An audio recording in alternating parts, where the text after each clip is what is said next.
I'm coming to dance, to dance. We're gonna dance, we're gonna dance, we're gonna get down, we're gonna get down, we're gonna party, party hard. Hello everyone and welcome to this edition of Chat Night Africa Live. And when we jam, it's out of sight. Chat Night Africa Live from Washington DC metropolitan area. Production supervisor Dr. B. Tadzong Famundam.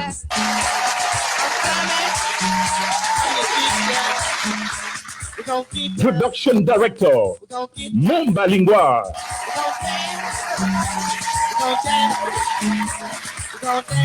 Production assistants Emmanuel Wayindi, John Santo, Uncle Lord Benson.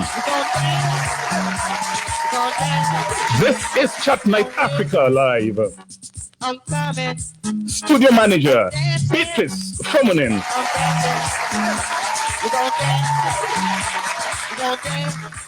This is Chat Night Africa Live from Washington DC metropolitan area. Chat Night Africa is compiled and presented by Divine and Chamukon.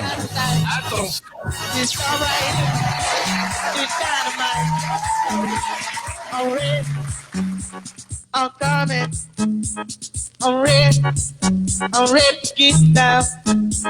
I'm ready. On the show today, I'm coming. We have Professor Julius Essunge. This is Chat Night Africa Live. I'm coming back. I'm coming back. I'm coming. On Chat Night Africa today, we also have Mrs. Lillian Famunung. This is Chat Night Africa Live from Washington DC metropolitan area.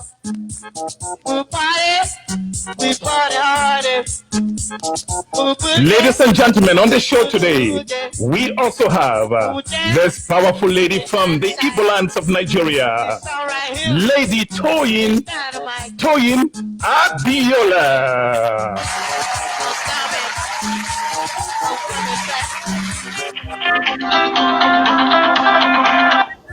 We're gonna get down, we're gonna dance, we're gonna dance. I'm coming to get you. And on the show today, you can also dial 240-603-7367. I repeat, 240-603-7367. We're gonna dance, we're gonna dance. Hello.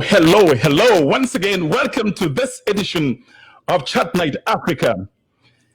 It was Professor or Dr. Tony Evans who said it begins with an engagement ring, then changes into a wedding ring. And sometimes, unfortunately, these days, too many times, we see a suffering. Unfortunately, a suffering. We are talking about people who once said at the beginning they couldn't simply survive without each other. I'm talking about surviving for just 30 minutes without each other. Now the home turns into a shark tank.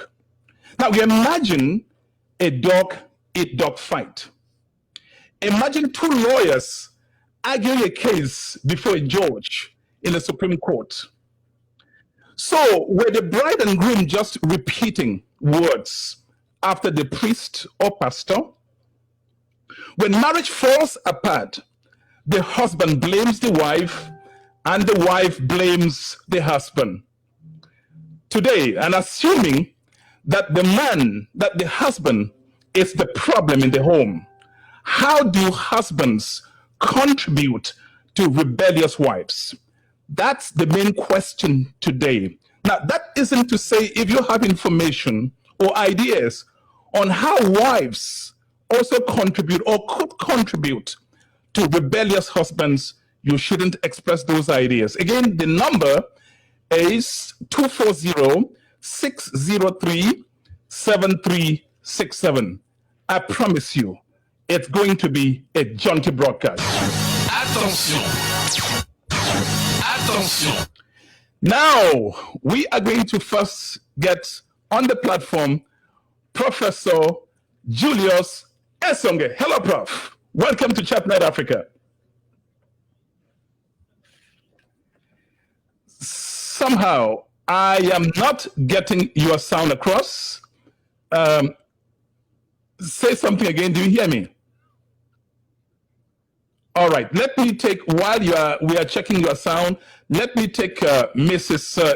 Lillian Fomono, and then we're going to bring back Professor Julius Esonge. Hello, Lillian. Hi, Divine. I'm happy to have you on the platform today, Chat Night Africa. I'm glad to be here as well, and it is quite an interesting topic, and I don't even know where to begin. I would have loved for Professor Esonge to go first, giving him the honors, because today is Father's Day. Hey, you know, just doing my African duty thing, just giving him the honors. But unfortunately, his sound. But I hope though that you get that fixed real quick. And happy Father's Day to you as well, Divine. Thank you so much, Lillian. How do when marriages fall apart, plenty of blames go around. Right. Everybody is blaming everybody. Now, assuming today that now that the man is the troublemaker, how do men tend to create or build Frankenstein monsters in their homes called wives? How does it happen? These are people who at some point you would think couldn't live without each other. What happens?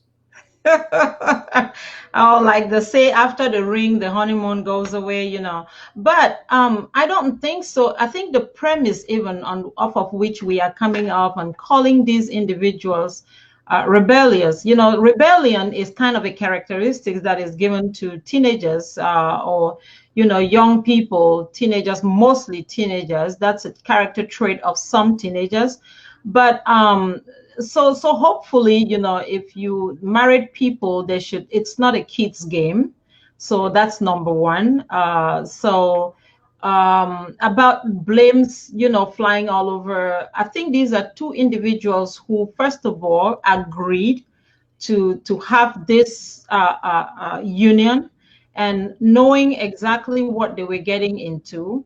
And they're different. People get married for totally very different reasons. I mean, I was having this discussion with my husband the other day. It was really not a discussion. Every so often, we get into bouncing off ideas and trying to see why, people get married. And just for the record, September this year will be 30 years that I am in it. So something right must be going on.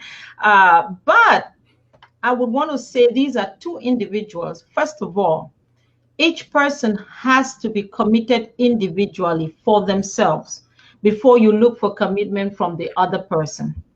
So if we are going to be calling, when things fall apart, the blames to go around with everybody, because it takes two.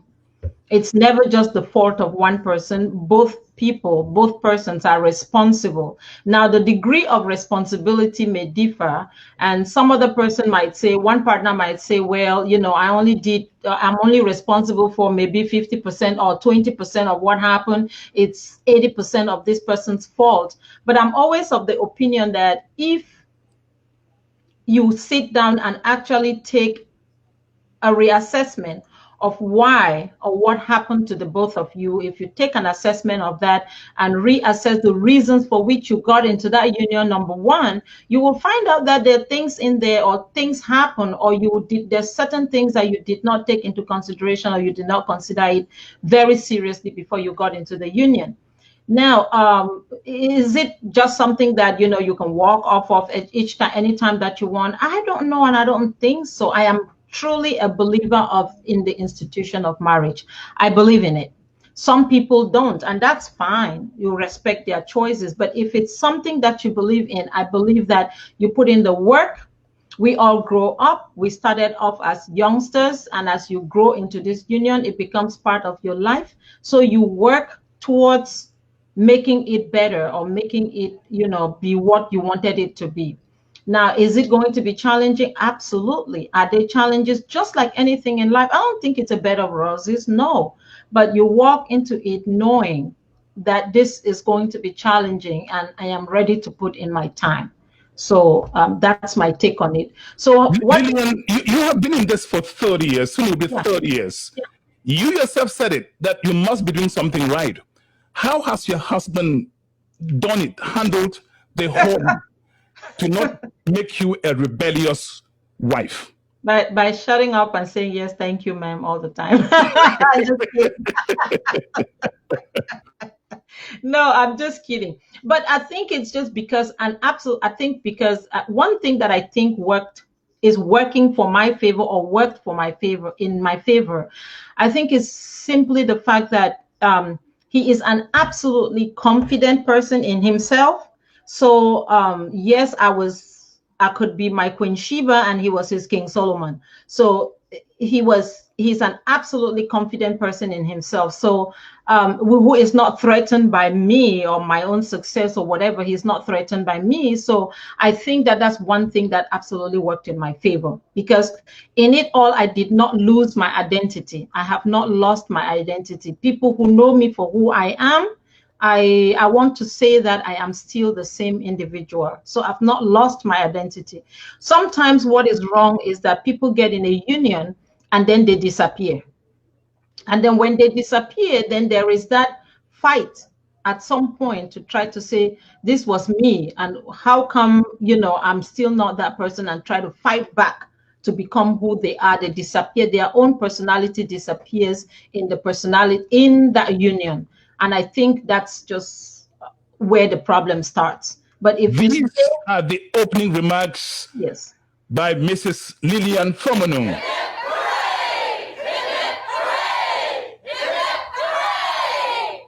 In just a moment, we will bring on the platform the Queen from Nigeria. That's Queen Toyin Abiola.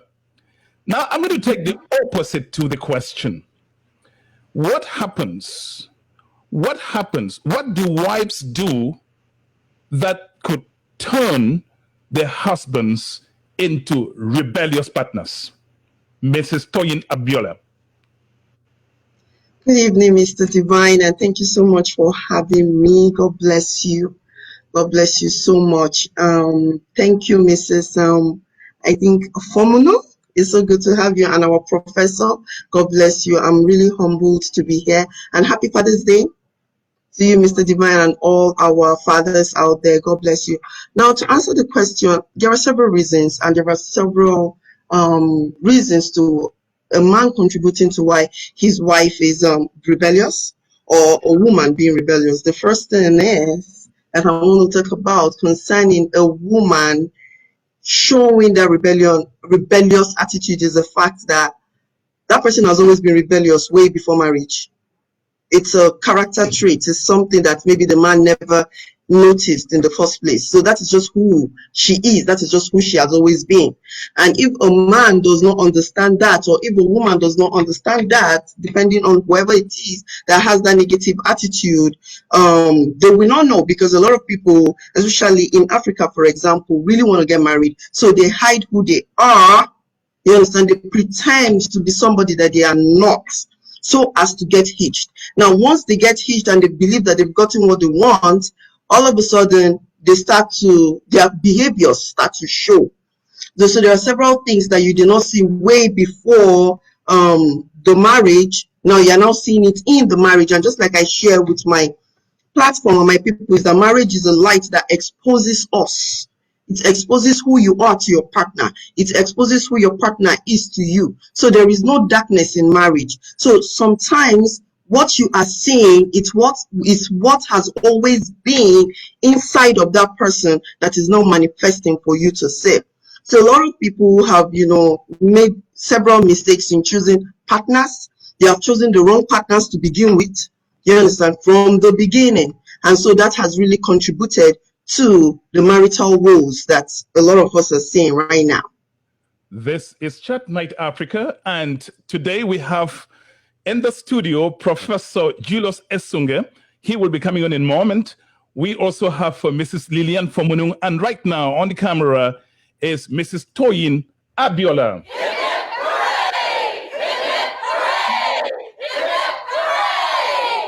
Okay, and in a moment, we're going to take, I'm having signals that we're having somebody on the line who wants to contribute to this broadcast. But before that's done, let me bring on Professor Julius Esunge again. Okay. This is Chat Night. Hello, Prof. Mm-hmm. You may have to do without your earpiece if that's fine. So you may have to unplug your earpiece. Let's see if you come across, because I'm not getting you. While he is doing that, while Professor Julius Esunge is doing that, let me bring on Mrs. Fomunung at this point, because we're going to exchange views, and you can feel free to question each other. Lillian and Toyin, when people sit or stand before the bride and the groom, when they stand before the priest, and saying those nice things, confetti are falling, people are cheering up, amen. You hear all the amens. Are people just reciting or repeating after the priest? The words that they say, that they repeat after the priest or pastor, do you have the impression that those words really sink deep in their subconscious? If I may go first, I don't know. See, I cry at every wedding.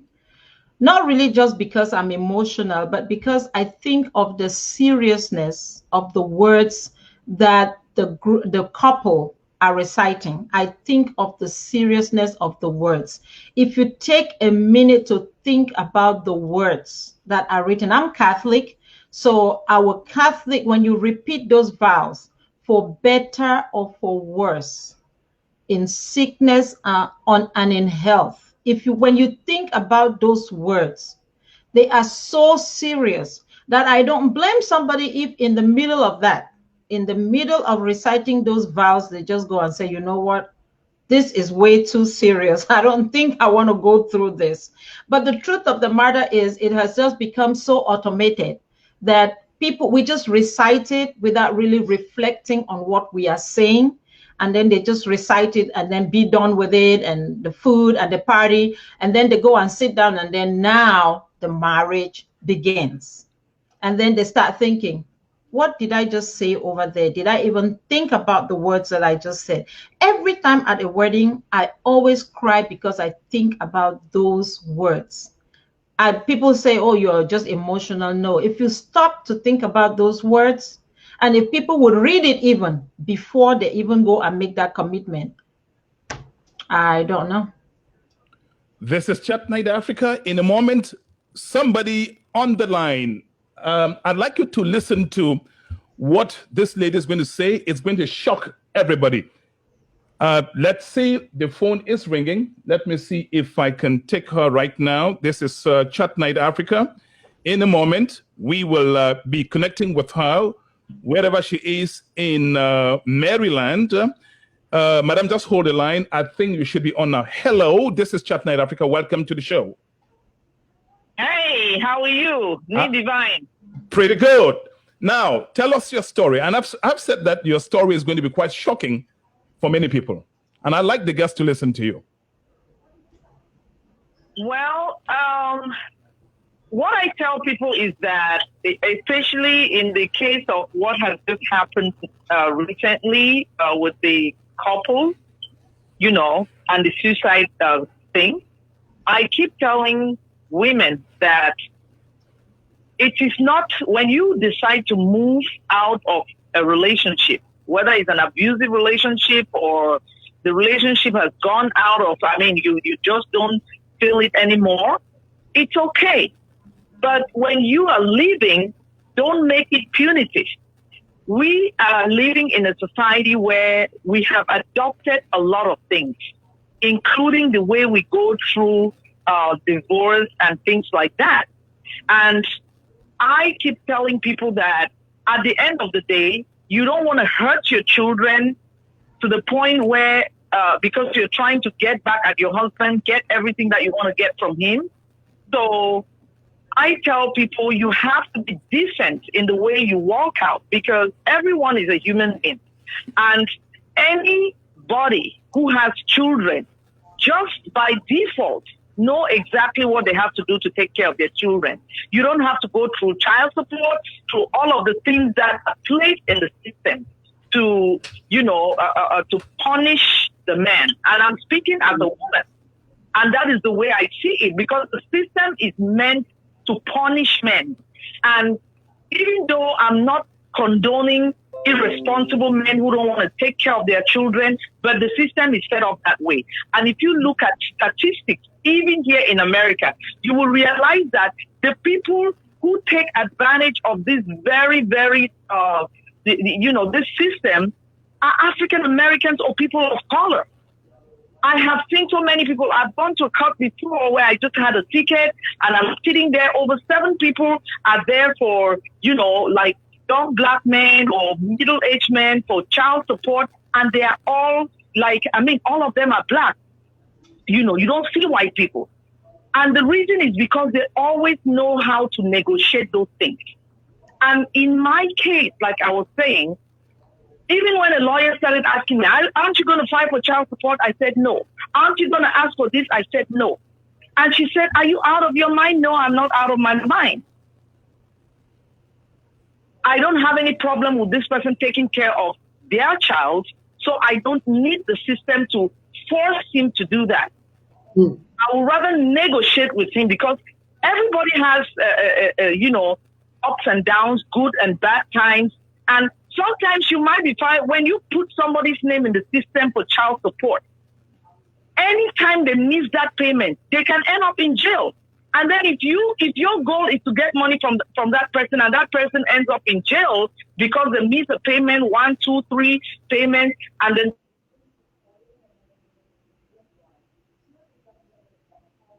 Divine, we lost her. Mm. Can you hear me? Yes. Now, yes, we can. Yes, we can. Okay. Go ahead, Yes. please. So that child end up not having a father figure, and then you still not get the money because the person who has to work to give you that money is locked up because they cannot make the payment. Negotiate. I use that word, negotiate. The fact that a relationship is over doesn't mean that you people should be enemies. Exactly. Negotiate, talk to the person. Unless that person is a lunatic and does not want to hear anything from you, I believe in doing it the old-fashioned way. There are more tragedies in our African American society and now our African community because of this whole thing of child support. As soon as someone is ready to leave their home, they are looking at the kids who are underage. Child support. Yep. You can work with your spouse. And I give you an example of a friend I have who is, I think she's a Romanian or Indian, whatever she is. She is an IT person. Her husband is also an IT person. Their relationship was hitting the rock. They sat down. They decided, these are people who make over $500,000. They decided that they were not going to use the court. They spent a total of $300 and below to file their divorce. Amen. They took every aspect of their lives and they said, okay, in terms of raising the children, the lady said, okay, we don't need child support, but can you commit to putting money in their college fund since they are still young? With regards to the house, the man says, okay, we don't need to sell the house at this time because the children, it's going to destabilize their education. You guys can stay until they turn to a certain age, and then we can sell the house and share the proceeds. After 18, they'll all be grown up, they'll all be responsible, they'll all be in college and things like that. Absolutely. They negotiated every aspect of their finances, bit by bit by bit. What the lawyers would have been charging probably $20,000, $30,000 from them, they did it by sitting eyeball to eyeball and negotiating. And that is what the Jewish people are doing. That is what Asians are doing. Africans are now swimming in the whole pool of child support, alimony. Some are even following some men all the way to their village to to file for their own proceeds from their family compound. I know of someone like that. I'm not just talking out of nowhere. I know of someone who said he was sitting here after the wife has filed for everything, and the next thing is she got another query from home, and they were actually trying to, get paperwork for their family compound. And he said, what the hell is going on? They said, well, your wife says she deserved part of your family compound. That is crazy. Everybody has, and there is a demon in each and every one of us. That's right. You have it, I have it. I might never use it till the end of time. You might never use yours, and you might use it. It just depends on how far someone pushes you to that limit where you lose your mind. You become not a mental, case, and you just spark and you do something stupid. It might not have been the case. It might not have been a situation in this person's case. I don't know. I've seen a lot of videos explaining what might have happened. But as Africans, we have to sit down. We have to start taking things out of the court. And so that's the question. But that's the question, ma'am. Why is it so belligerent between Africans? What's going on? Is it a cultural thing, a factor that comes in to just get it so nasty? It turns into something like a knife fight in an alley? Maybe I would also want to think that just hold on, Dr. Esunga, do you have a contribution at this point? Let's see if we can hear you. Now, you may have to unplug your. Don't worry, you may have to unplug your earpiece and then yes. Let's see if we can hear you. So while you are doing that, or what about trying his phone, coming in by phone? Either that, or you reboot your system and come in, sir. Yes, so you may have to reboot your system and come in. Now, Lillian, when you listen, and that's my question, Lillian, what happens that among Africans, it is so belligerent, it gets so nasty. I mean, listening to this woman, an African woman is going to say that easier said than done. Well, she has really some good points. On the line, yeah. She has some really, really good points, and I am all for that also with negotiating with your partner. But most of the times, from what I have seen and the kind of things that I have heard from friends or acquaintances that have gone through the divorce and why it was that nasty, number one is the circumstances that led to the divorce. So people's ego are at play, not the issue, not the fact that children are involved, or let's do this amicably. They want to get at each other because their egos are at play, the circumstances under which they are divorcing. So they want to settle that score. And unfortunately, they're using this marriage institution or their children, and their children are caught in between this whole mess. So I really see with what the contributor was saying, that but another thing too, which I don't know if it's, and I don't know if Ms. Abiola will be able to expatiate on that. I don't know very many people in my community, in Cameroonian community, that sit down to actually have what is called in this country now a prenup. I don't know. Maybe we will stay out of the court if we start practicing, embracing all of these things that we are now seeing in this society, actually doing a prenup before we even get into it. Maybe. Now, before Mrs. Abiola comes in, ma'am, are you still on the line? Oh, yeah, I am here. How is it possible? Because the very fact that people are going to a court, or they've made a decision to separate, is because they just could not get along. How do you, let's take a situation that the man has been driven to the edge, or the other way around. How are you going to expect these two people to sit down and talk? That's why I'm saying some people listen to you and say, hey, look, easier said than done. It's true, but when things like that are happening, the first thing is you want to wait for the situation to de-escalate. Chill. Whatever is happening, give it some time. get a mediator. It could be a family mediator to talk to you both and see how you can come to terms with making, coming up with solutions that, will benefit everybody and most of all benefit the children. Like I'm saying in my case, I saw no reason to be filing for all those things, child support, looking for assets because I have children. One way or the other, it's their inheritance. And if I'm their mother, I'll find myself not homeless if that's my problem. But the problem again is greed. Some people sit and they're like, oh my goodness, this person has this, I'm going to go after their 401k. This person has this, I'm going to go after. Then they go after every single thing. And the way the society is, it is meant to protect the woman 100%. I'm not saying that, as a woman, I should not be happy that the society protects me. But how far do I want to push another human being? Because we do see this over and over and over. There are white divorce cases too. But when you talk of the absence of, like the American society, when you talk of the absence of father figures, they are talking of African Americans. Don't white people divorce? No, they do. But they make it so flawless.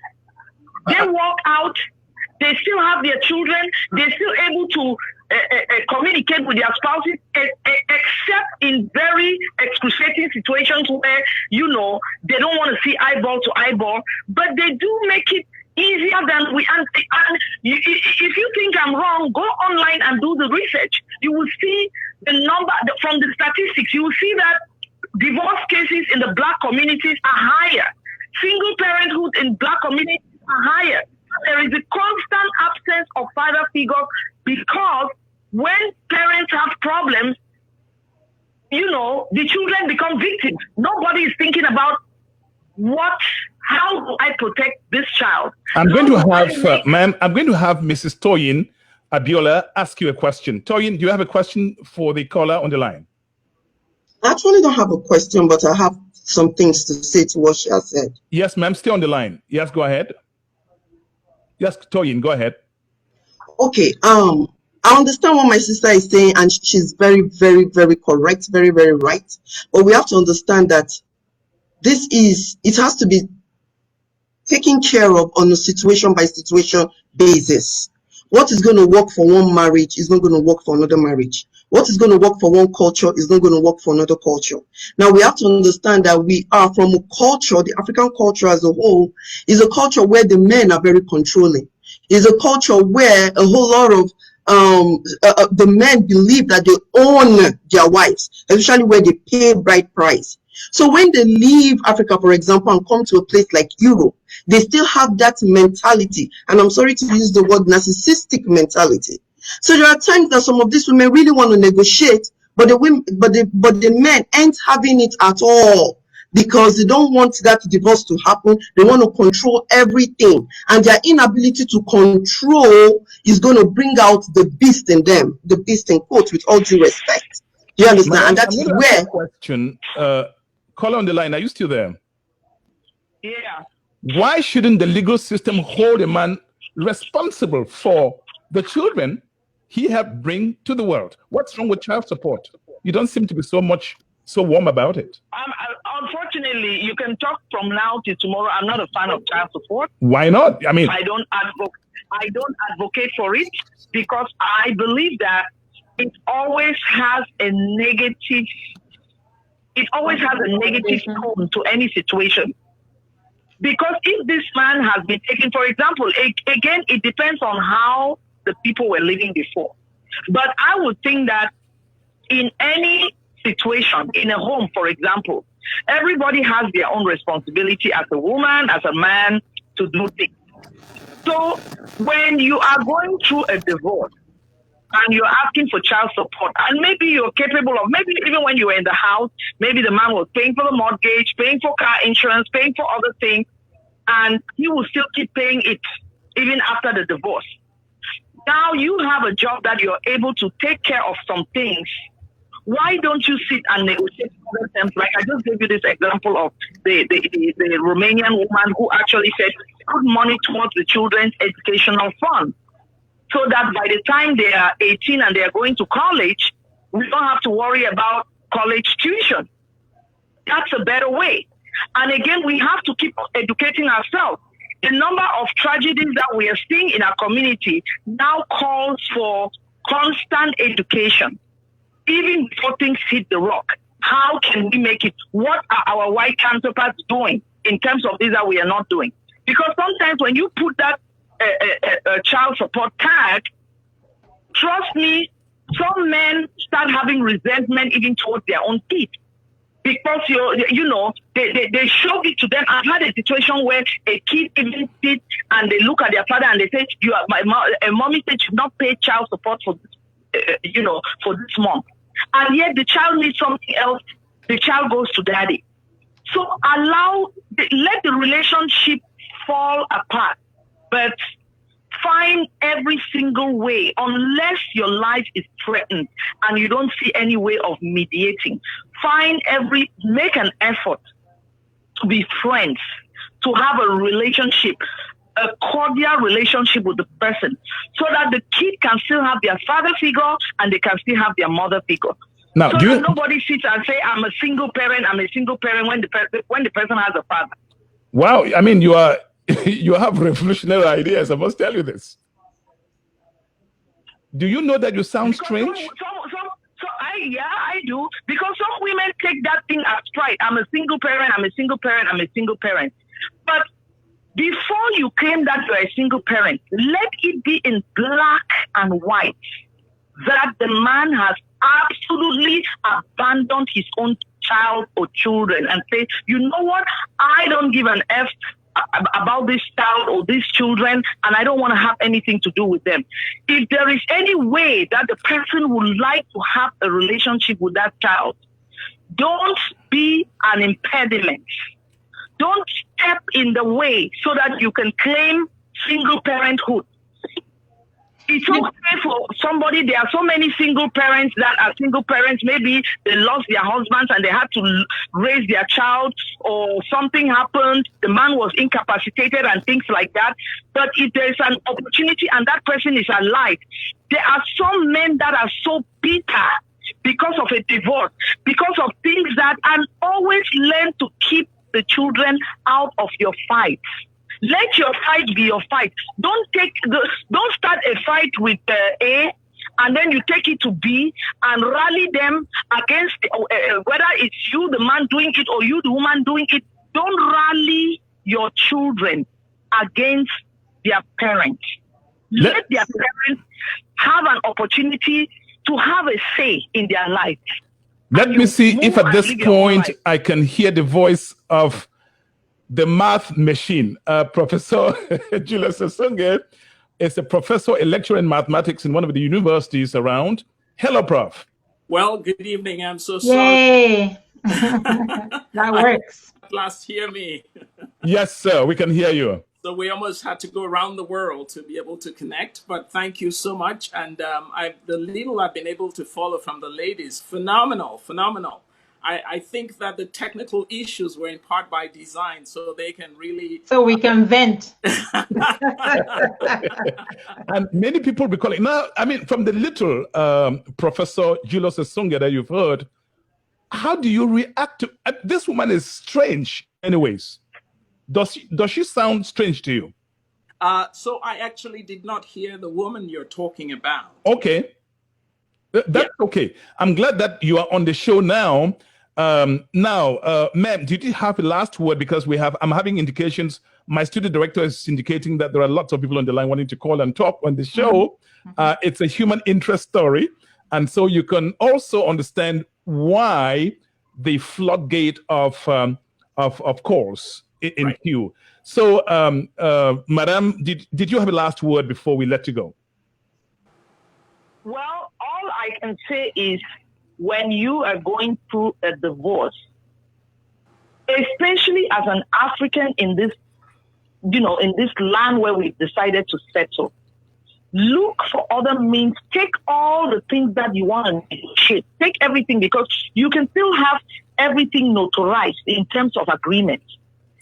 Put everything down. Find a trusted person, whether it's just a small family lawyer that you know. Find a trusted person to work with you. Guidelines. Take it point by point. Don't go hire a lawyer for 7,000, 15,000. Negotiate gradually. Keep the children out of your fights. Let their father have access to them 100%, just like you. Don't use child support as a bait and all of those things. It brings a lot of resentment to people. Because if this man had been taking care of his children, I'm just talking about a hypothetical person. If the person has been taking care of his child or children prior to you people going through a divorce, and the divorce has to do with your own personal relationship or maybe family, extended, whatever caused the relationship, don't use child support as a way of putting the man under pressure, where he starts seeing that as a bill, alimony another bill, this one another bill, housing bill, and then the man turns around and he still has to struggle to live. He's a human being as well, for crying out loud. Don't use the system against people, because someone will start and do something crazy, and then the world will say, oh, this is a lunatic. Yes, he's a lunatic, but think about what must have transpired. We live in a very stressful society. In as much as you want to be comfortable, don't incapacitate another person in your quest for getting your so-called child support. Find other ways.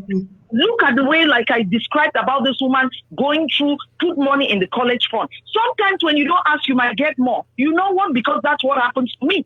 I think sometimes if I had child support, maybe I would have been getting something, but I see sometimes and I get a call. Hey, do you, can you stop by? And I get 2,000 I didn't ask for. That is what happens when you negotiate like a human being. Don't negotiate like an animal, like you're going after somebody to destroy their life. To make sure that the person is crippled. In a way, yes, don't cripple the person. That's not what the whole thing is about. Keep a healthy relationship with that person, so that when these children are going to their father, they feel loved. They know that they have a loving father. They know that they have a loving mother, but that the two of them cannot live together for one or two reasons. Let you not be the person that goes to say your father is an animal, is a devil, is a this, because you're having a relationship. Because what you feed children with, just like racism, that is what they believe. When you keep telling them to believe that the father is an animal, they will believe till probably someday in future they discover that their father is not really an animal. So don't do that. We have to grow up. We have to grow up. And if you have children and you know that these children automatically demand inheritance, why are you following the man to get all his things? This is Chat Night. This is Chat Night Africa. And I mean, I know you want to remain anonymous, and I'm going to keep you that way. You are, by all accounts, a very strange human being. A strange woman. I mean, a lot of African women are going to think that you're crazy. Are you crazy?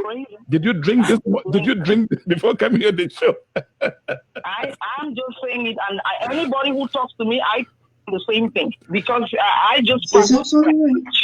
Okay, we haven't. Thank you so much for calling, and we have lots of calls on the show this on this edition. We haven't heard. Thank you so much, ma'am. So you can hang up.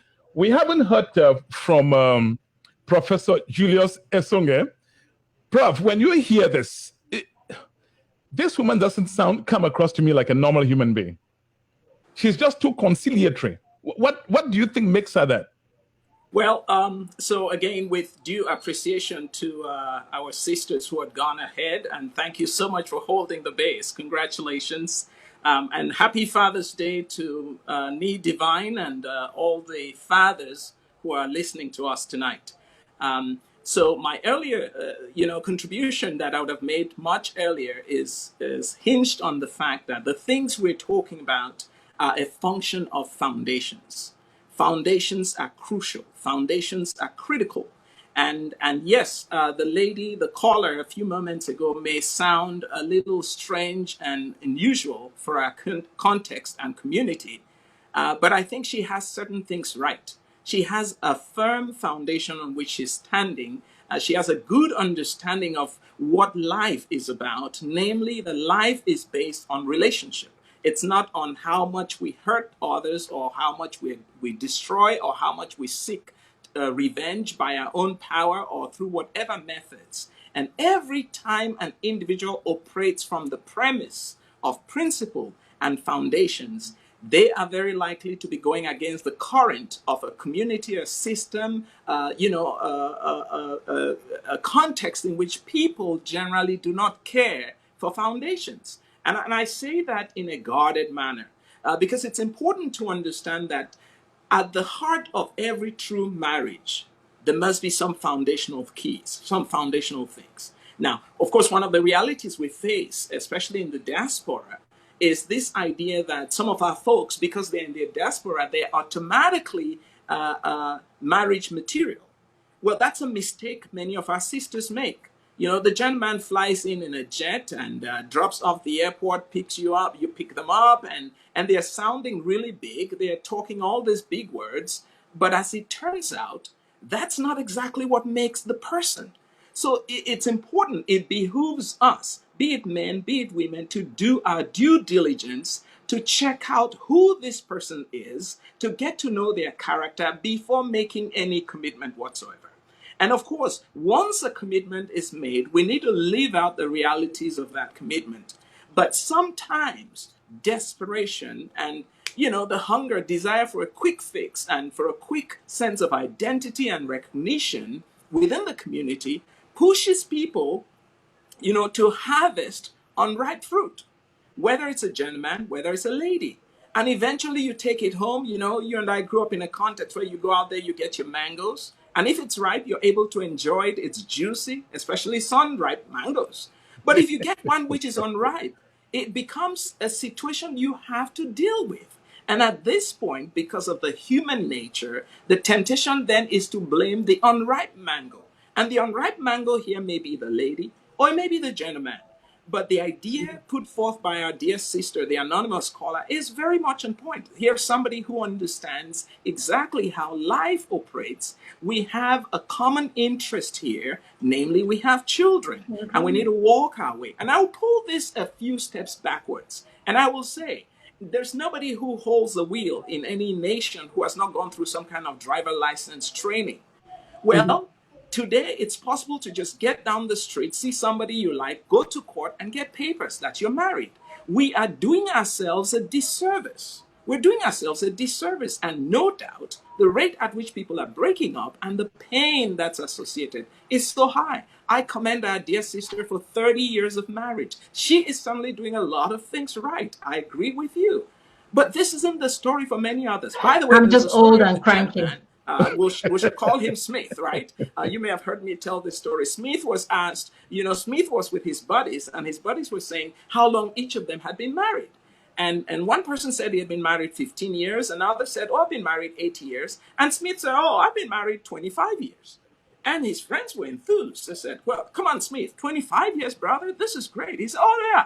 I was married to Jackie for 8 years. I was married to Linda for 6 years. I was married to this other for 4 years. And by the That's time right. he counts 4 women, that's how he gets to 25. Hello. His friends basically put their hands on their head, said, brother, you got it all wrong. That's not how this thing is counted. So we need to rethink the basis on which our relationships are built. We need to rethink how we enter into these relationships. For some of us, it's too late. We're already in, and for I guess everybody here tonight, we are in. Thanks be to God, and things are working out. But even for those for whom things are not working out, it's not a time to break up and scatter and destroy everything. Run. It's a time to rethink.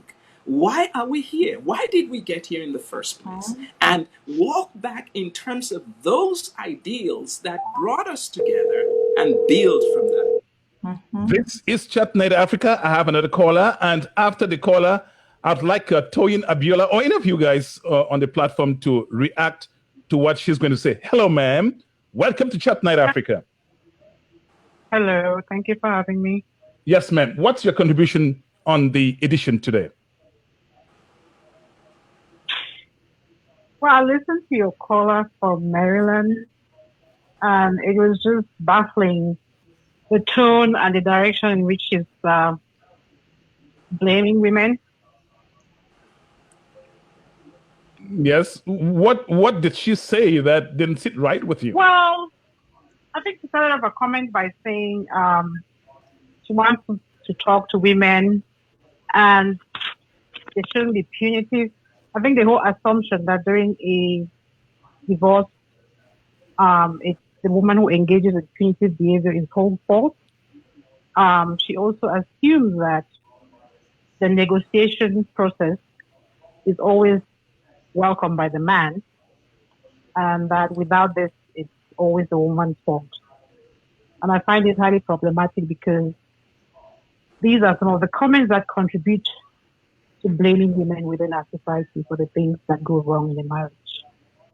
And I just caution that we should be wary of such discourses that place blame on women. In what ways, when you listen to discourse in social media, in what ways do you think, what are your observations and what you call the blame woman syndrome? Because that's where I seem to see you going. Yes, and I really don't really care to be anonymous. Okay, what I you want to read disclose your identity, that's fine. Oh, for sure. I'm Lillian Dangam. Oh, that's Dr. Lillian Dangam. That's wow. I'm confused with Ma Lillian. Okay. Who's right there. Okay, Yeah. I'm glad you. That's Dr. Lillian. Yes. So, in terms of what's going on, a lot of the things I read this week with regards to comments about what happened in Ohio, what really picked me up is the degree with which what people were saying or how they were saying it were blaming the woman. And the ways this were done was he brought her here, he educated her, he schooled her, and that in essence is kind of saying she owed him some kind of gratitude because he brought her to America, even if the relationship wasn't working. He owned her. That is essentially what we're saying. And with that kind of discourse, you're essentially saying this man did this thing to this woman because she did this. And there's a problem with that kind of victim blaming because it says the victim deserves it, which is wrong. And I find that highly, highly problematic. Toyin, you have a question for Lillian? No, I was just buttressing what she was saying because that was the point I was making earlier on. That sometimes it takes maturity, and you have to figure out what your spouse's maturity level is. Because some people really want to sit down and negotiate and talk about it, and some people do not want to talk about it. It's going to be like, so you have to figure out when to involve the law and when not to involve the law. If you don't mind, that's just my own point. Yeah. Professor Songes has something to say before Lillian continues. Dr. Dangam continues because we have I just want to note that my dear sister Lillian is very much on target. We have to shift away from the blame game, especially when that game is built on false entitlement. Generosity is practiced as an act of goodwill. Now, it is possible that generosity may carry with it certain strings. That's well understood. But at that point, it's no longer called generosity.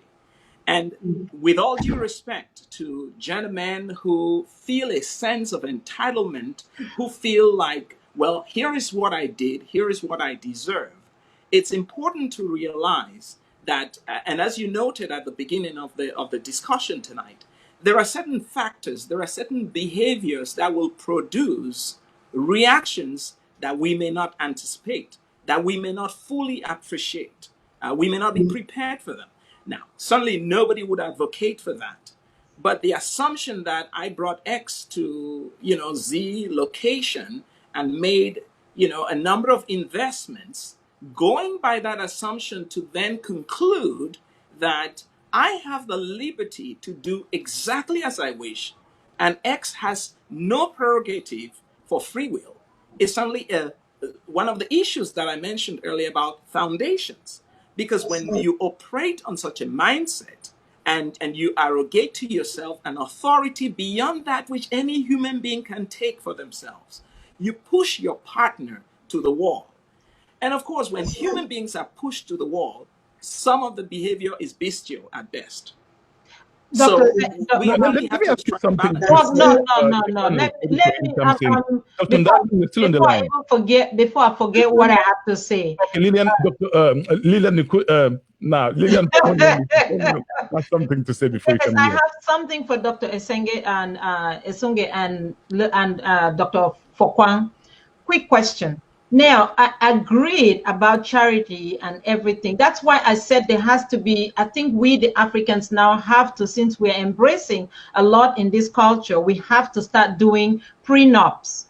Because if, for instance, how do you, and I agree, I don't like the victim blame game thing. I really don't like it, because the individual or the victim is in a powerless position and they cannot defend themselves. But this is my question.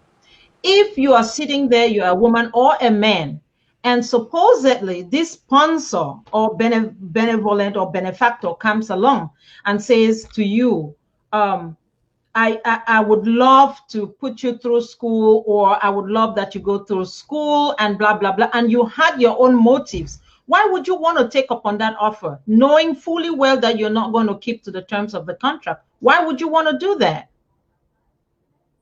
Now, I have two Lillians on the platform. Dr. Lillian Fokwang, born Lillian Danga.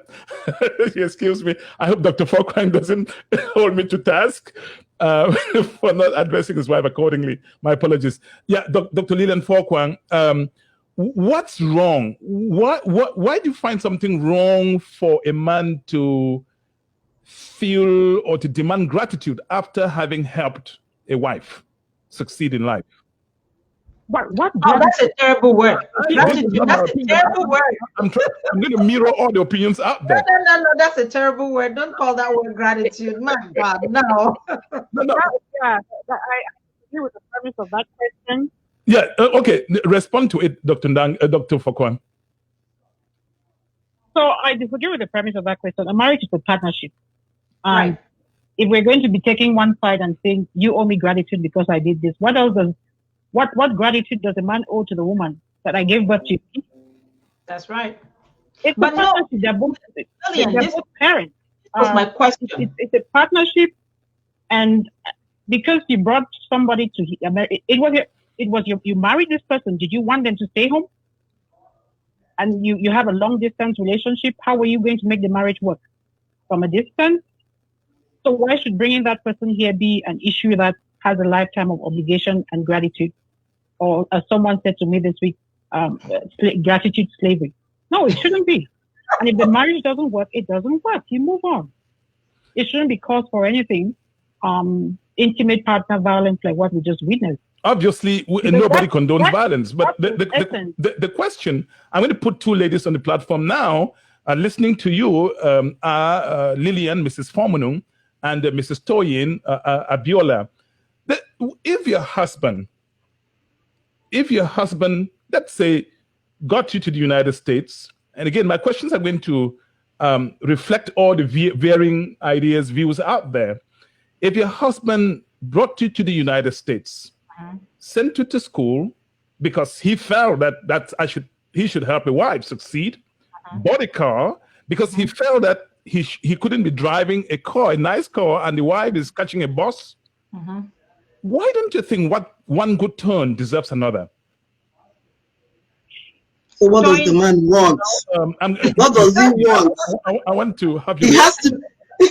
He has to be upfront with what he wants, and that is what our prof was saying the other time. She was talking about prenup, having an agreement. People have to come together, and doctor said it's a partnership. Don't just go into it blindly. Don't just go into it without understanding. Okay, you want to bring me to America, understood. You want me to go to school, understood. So what do you want to return from it? I want to know what you want me to do. What am I going to give you back? Am I going to pay you back your money at the end of the day? Are you investing in me? What is the interest rate going to be like? Because we have to be mature to be able to deal with these situations and these problems. Now, if we cannot sit down and talk about it, and say, okay, this is partnership, this is what I want from this relationship, this is what I want from this marriage, this is what I want from your career, this is what I want from my investment, then, but not for you to just assume that this person is indebted to you for the rest of her life because you brought her from Africa. It's not balanced. And just like our professor talked about free will, there has to be free will. I'm going to ask a question to Professor Julius S. Sunge. By the way, this is Chat Night Africa. I'm your host, Divine Chiamukong. For those of you just joining in, we have a string of calls in queue, and we'll take all the cues, all the calls, please, just be patient. The question I have for you, Prof, is when our ladies are already talking about prenup, and Lillian, please, Dr. Fokwang, don't go away. Our ladies are already talking about suggesting prenup. Isn't it going into something and opening one window just in case you have to jump out? Was prenup ever an African approach to marriage? How come we're talking about prenup today? Oh, that's a great question. So let's talk about the African approach to marriage then, right? Because remember earlier I noted the importance of foundations. Foundation, yeah. And part of what we're doing here is, you meet this person down the street and you say, well, let's get going. The African approach, rooted in years, decades, centuries of tradition, beautiful tradition, by the way, was the understanding and remains the understanding that when you took a lady, you were not taking a person. It wasn't just you, it was your family taking another family for the good of humankind. That's right. So you find that embedded in that context were mechanisms to work issues when issues arose. Because it wasn't just a matter of two individuals, okay, we love ourselves and here we go, hitching out. And by the way, when it doesn't work, we pull out and we break everything we built or everything we acquired in the process. No, the context for our parents, and I'm not necessarily advocating that we return to that, but nonetheless to imbibe those principles and those values, was that it was two families coming together. And there was a sense of trust built in that foundation, wherein when issues arose, the concern of the parents was not primarily, or the concerns of the folks wasn't primarily, what can we make out of this? It was more, how do we strengthen this? Because we are in this together. Yes, so folks, of course, will opt for exit strategies here and there and things of the sort. I'm personally not an advocate of looking at things from the perspective of how much can I get out of this?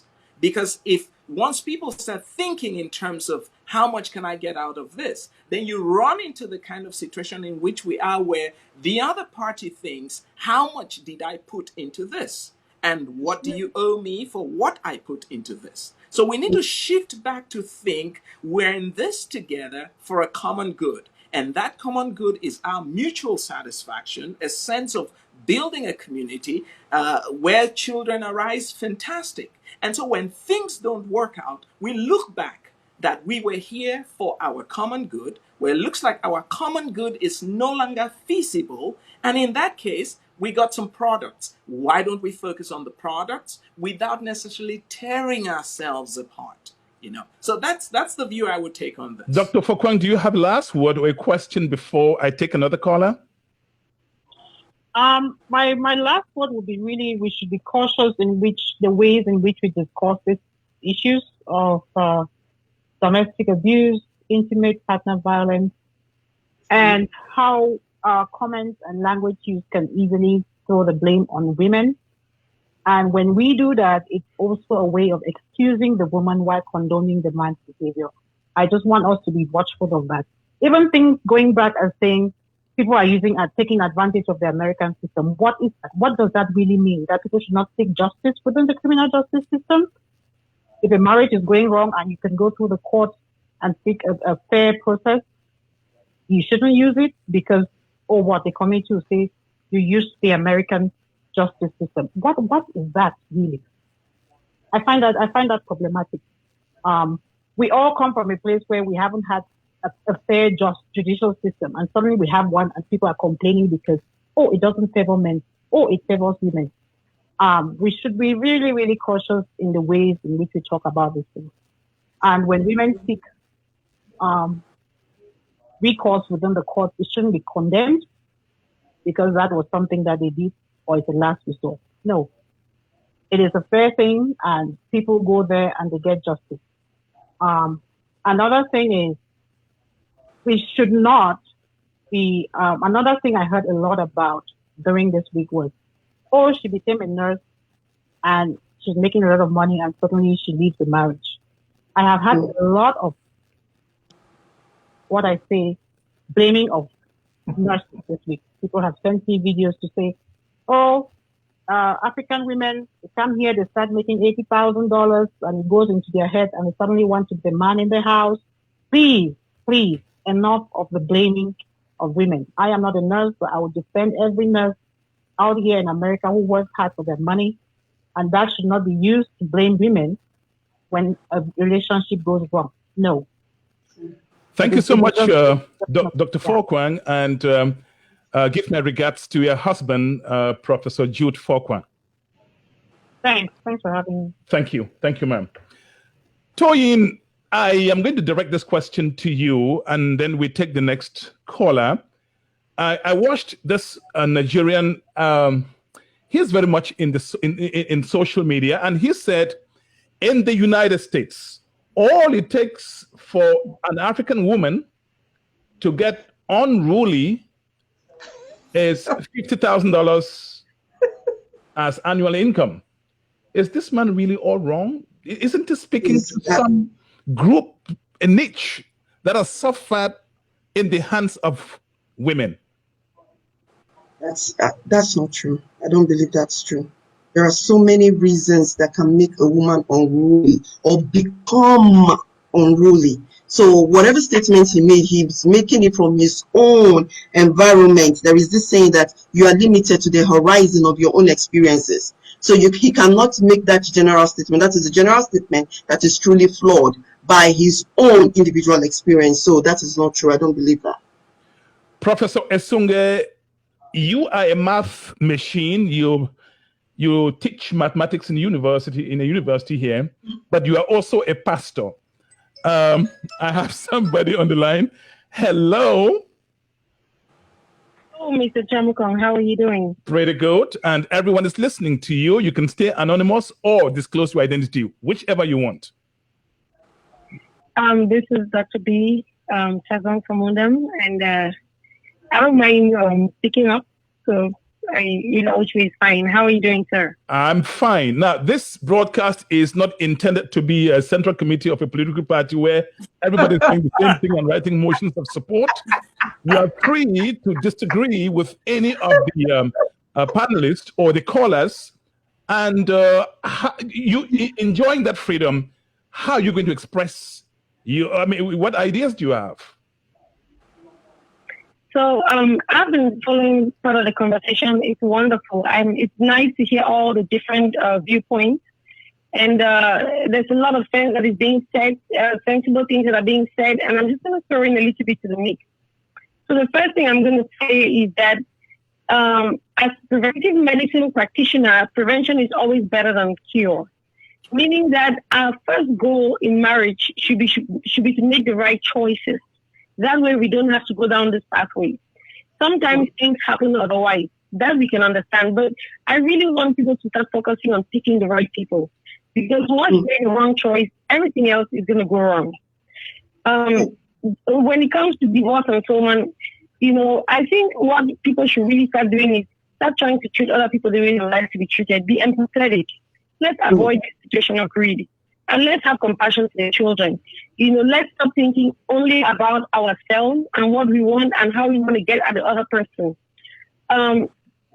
Just focus on trying to do the right thing, trying to be fair and just, even when you don't feel like it, because you don't need people to do that for you too. Don't try to get more than what you put in there. And if somebody wants to be generous, that is just fine. But really, we need to be careful about this whole greed thing, because greed is just a thing that drives a whole lot of evil. There's also something that has been said a lot, and I really want to talk about that because it bothers me when I hear it. People keep talking about somebody brought their wife from Cameroon, and when they have money or when they've arrived, now they've dumped the person. We need to stop saying those things for many reasons. First of all, none of us were inside that house, so we don't know what in the world is going on. There are a lot of things that happen in marriage, and we don't have any idea what is going on. And there are a lot of people that are demons in their homes, but they're angels on the outside. So just because you see somebody in the outside and you think you know them, the person that knows them real good is the person that lives with them. They're the ones who experience their highs and their lows. They're the ones who experience all the craziness that can be had from one human being. So let's be very careful when we open our mouth and say these things. I'm not supporting anybody. But when I see people in difficult situations, I always say, Lord, I thank you that I'm not going through what I'm going through. And I pray that you will have mercy on them. Because you don't know what people are going through. I mean, I know so many cases of people, men, women, going through hell in marriages. So let's be mindful. I also want to say this because people keep saying it. Oh, the young girls are that women are gold diggers. Let me tell you something. And the hustle, everybody's trying to hustle, okay? The women are hustling for money if that's what they want. And the men are hustling for, they are robbing cradles or they want trophies. So if you come and you're looking for a young woman that you shouldn't be with in the first place because she looks really fine and you go for her, she's coming for you too because you have something that she wants. So stop saying that one-sided thing. If you're a thief, what the other, there's something you want from the other person. So back and forth, let's stop saying all those things. If you don't want to get trouble, stop looking for trouble.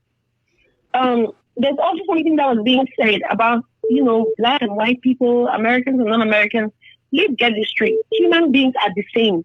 That's right. They just manifest their ills in different ways. Their demons show up in different ways based on their circumstances. Let me tell you, I watch a lot of shows, and there are so many white and black folk who kill each other because of bad marriages. It's not only black people, it's not only white people. And then they're also forgetting all the black people that are being killed on the street, that are being thrown in jail. That's part of the reason why we have a lot of single black parents. It's not just about bad divorces. It's about a lot of, and then you also have to understand wherever there's poverty, there's always going to be mayhem. It is known traditionally that black people are poorer than many other races in this country. When people are dealing with poverty, they become a little bit more aggressive when it comes to money. So we need to keep that in mind. We need to kind of check ourselves when we find ourselves in those situations. Thank you so much. You want to have do a last word before, because we have a queue of calls.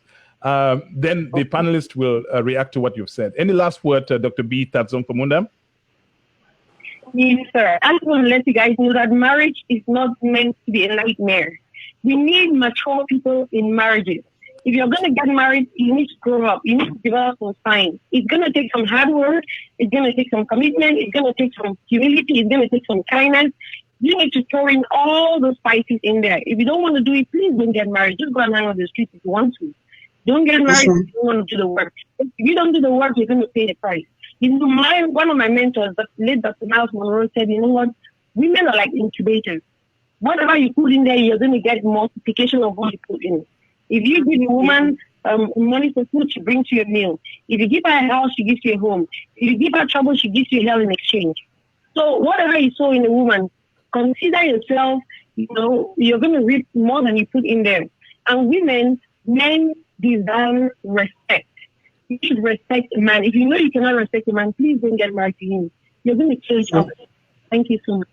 Thank you, Dr. B. And I'm going to ask you, I was going to ask Professor Julius Esunga, and then after his answer, I'm going to take the next call. Prof, I said you're a math machine. Everybody knows that. Anyone who knows you knows that. And when you started talking, I heaved a sigh of relief because I thought you were going to bring in some complicated math formulas. Thank God it didn't come, because I'm not the best person in a math class. But that's a lighter note. The question I have for you, Professor Esunga, is you as a pastor, you must have counseled countless numbers of couples in trouble. Are there times that you feel that the man is actually driven over the edge by his wife? And how so? That's a painful reality. I will give you a situation without identifying location. The couple comes up and the lady has XYZ as concerns. Okay.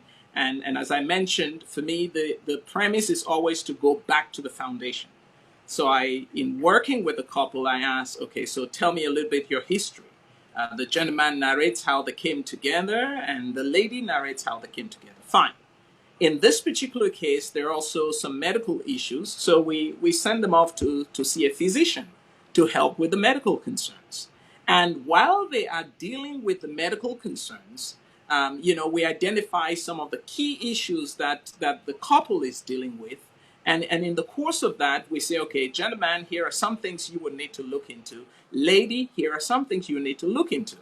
And while that is going on, would you believe it? The lady brings up a new set of concerns, completely fresh.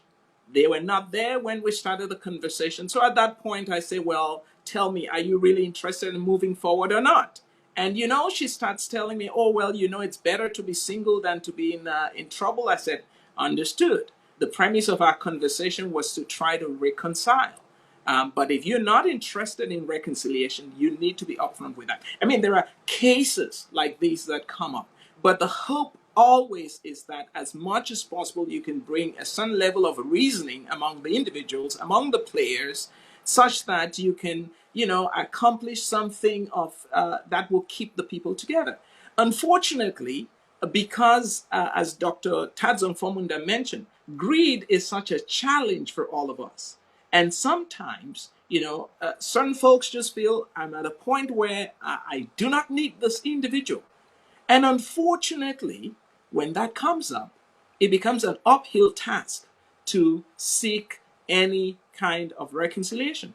Because, well, you address this concern and they open a new concern.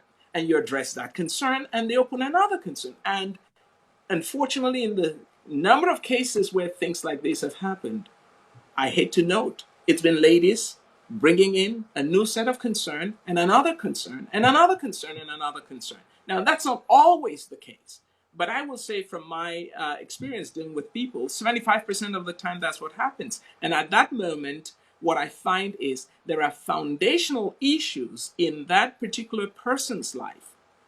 And until those are addressed, you find that one party or the other is really being a victim in a difficult situation. But thankfully, there's always hope when the person is able to confront what those issues are. And so part of the process then is, at least in our interactions with such individuals, say, okay, let's see where we began, right? When you showed up here, your concerns were X, Y, Z. We have dealt with X, Y, Z, but your list of concerns has gone to A, B, C, D, E, F, G, H, I, J, K. So can you clearly articulate what your interest is? Because if you're presenting these concerns as a basis for reconciliation, let's know that. But if you're presenting these concerns as an excuse because your mind is made up, well, then there's almost no point wasting that time. Nonetheless, you work. So yes, it's Chat Night Africa, and we have a call on the line. Hello, sir. Welcome to the broadcast. Thank you, sir. How are you doing today? I'm fine, and we're having fun today. There was a lot of lots of reactions, interactions among viewers. I can see all the comments and so on. Yes, what's been your experience, or do you want to share an experience with us, or you have a question? Go right ahead, sir. You're free to remain anonymous if you want to. Yeah, I would say anonymous. My experience is kind of like, so shocking, contrary to the comments that I'm reading, because some women think that all men are the same, and some women think that, men bring their wives over here, to come and, get them to like slaves or make them to work money for them or some sort of crap that I don't understand. If you don't love a woman, you're not going to bring her from Africa. That's the first thing. You're not going to spend your money on any woman to bring her over here. That's the first point. The second point is you're not going to spend your money to bring a woman and your kids over here. So if you do those two things, bringing your wife and your kids over here, it means, you have that love for them, And when that woman comes in here, if you, a man, you sit without educating yourself, it means you're so damn stupid. You're so stupid. That's the honest truth. While you're educating your wife, to get to the standards over here, you need to educate yourself too, because that's what You know, I've heard a lot of people talk about, you know, with the case of the of what happened in Ohio. You know, my own is quite different because, you know, I love my wife before I brought her here. Divine, you can trust me. You know, we did spoke. I sent you a series of text messages. You saw those text messages.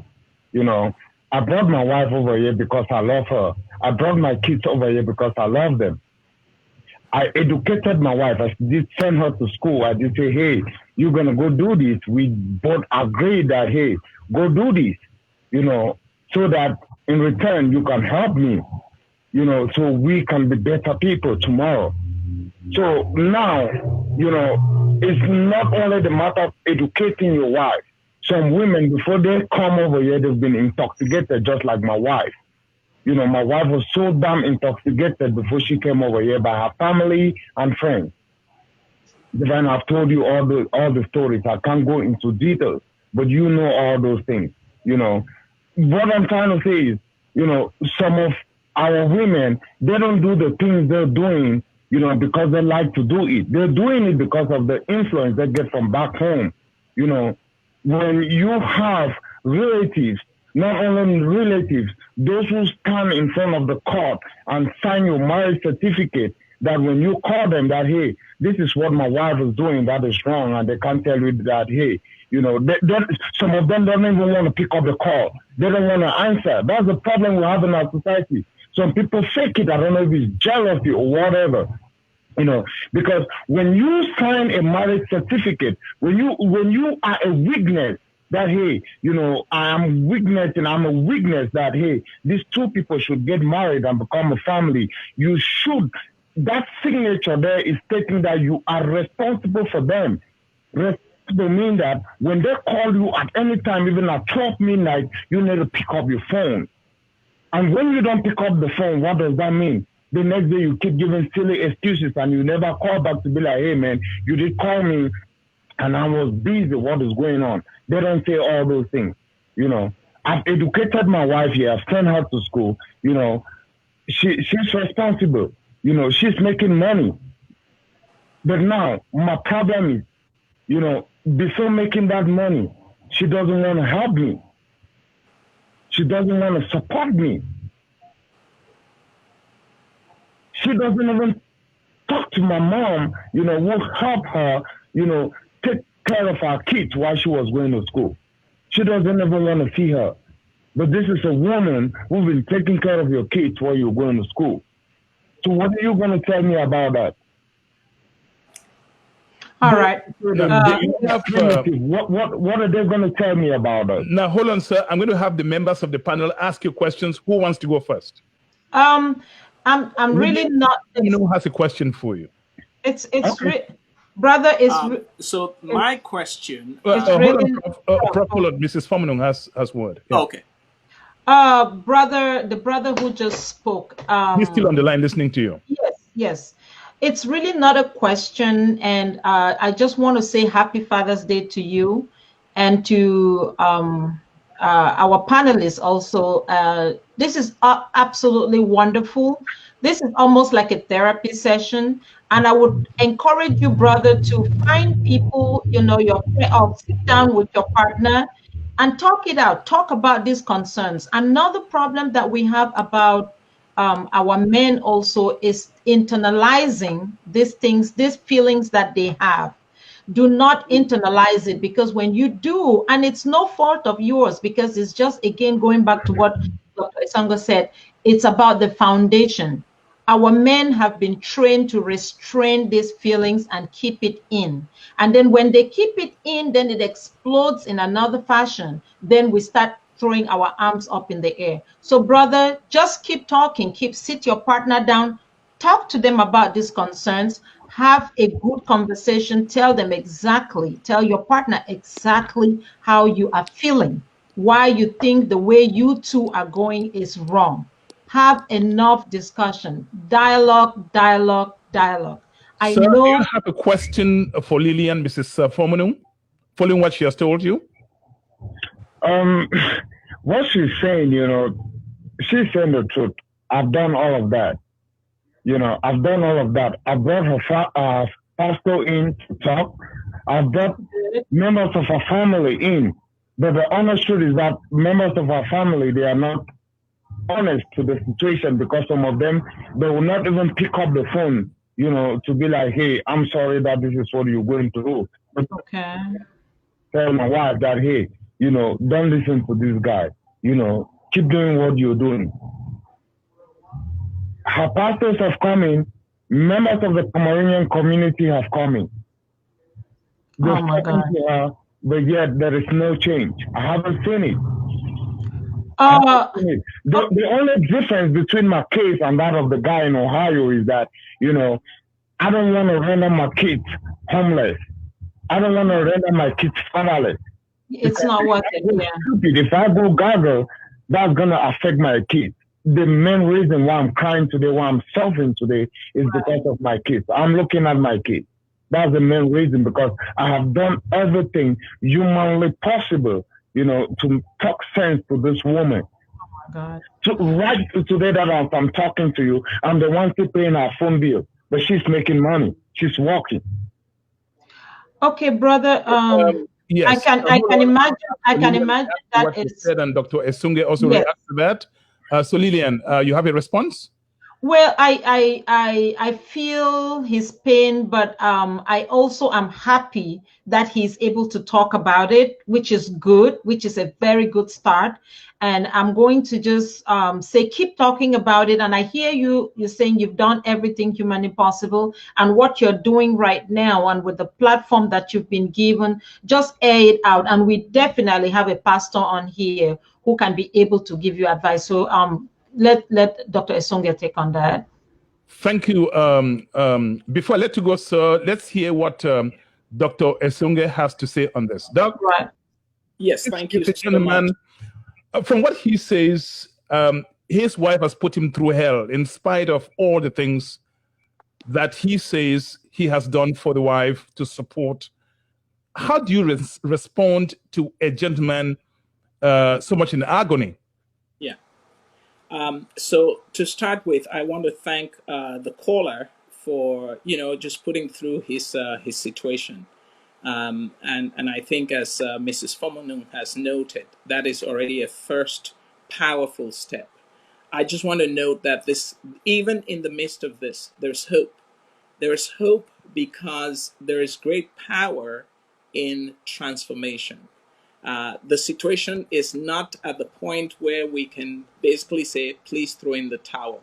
What I will suggest is, if the gentleman is able, is willing, I would be happy through Need Divine to interact with them off the page. There are certainly unique situations there wherein I think working through those issues, it's going to take some time, but sometimes it's helpful to really focus in on that particular situation, turn on the light, and make sure, not so much as to put pressure on one individual or anything of the sort, no, but just to go to the roots of what's happening and to deal with that in a way that fosters the well-being of the people. I just want to say to our brother, it's been rough. I commend you for your courage. I commend you for your sacrifice. Please don't lose heart. Now, I know that those words may sound like a cliche, but you still got breath in your lungs. And while you have breath in your lungs, what you're doing here is great. It is highly therapeutic. And I want you to know, beyond the therapy, there is still hope for renewal. There's still hope for some level of transformation and normalcy in the relationship. And I think this is where the hope in Christ is very unique, because it is in situations like this that we see the power of the gospel manifested like nothing else. Most other messengers or presenters in contexts like these will say, forget it, walk away. The person is rotten, they're useless. But I want you to know that even in the midst of this miry clay, even in the midst of this pit, there is hope, and would be happy to offer some help. Okay. It will be tough to negotiate. Thank you, sir. Did you have a last word before I take the next caller? And then Toyin too will get coming. Can I say something to him? To him before he leaves? Just Toyin. Yeah. What I want to say is that there are always two sides to a story. And I realized as a marriage coach that a lot of problems with couples, the fact that one person is not paying attention to the needs of the other person. Now, I'm not saying that what our brother has said is wrong, but we need to understand the woman's point of view. Why is she adamant? There is something that is bothering her. Do you understand? And you have to go and figure out how to find solution to whatever it is that is bothering her. If you can resolve her solution, her problem, if you can resolve her problem, you can resolve your marital issues. It's as simple as that. Because let me tell you something. Her choosing to marry you was because she loved you. Her choosing to come here was because she, cared so much about you. Now, forget about other people's interferences, and that is where prayer comes in. That is where the right counsel will help the both of you. But you need to find solution to her own complaint. What is she complaining about? Our professor was talking about he had a counseling with some couples, and the lady was talking about XYZ. When they found solution to XYZ, then she went to ABC, then she went to DCE. Now, the thing is, how has the partner listened to her when she was complaining about all the troubles? So there are times that even if we are not talking about the trouble right now, that does not mean that the trouble of before or of the past has been resolved. So couples have to figure out how to truly resolve what is on the ground. There is always a root. There is always a foundation to why somebody is behaving the way they behave. Now go to that root, go to that foundation and fix it. Once you're able to fix it, you can fix your marriage. That is just what I want to say to our brother. Forgive me ask you this question. Could it be that your wife, whom you're almost describing as obnoxious, could it be that there were certain signs she was complaining of certain things and you just didn't pay attention? Maybe you were because of work or the pressure of the family, children. Could it be that's the situation?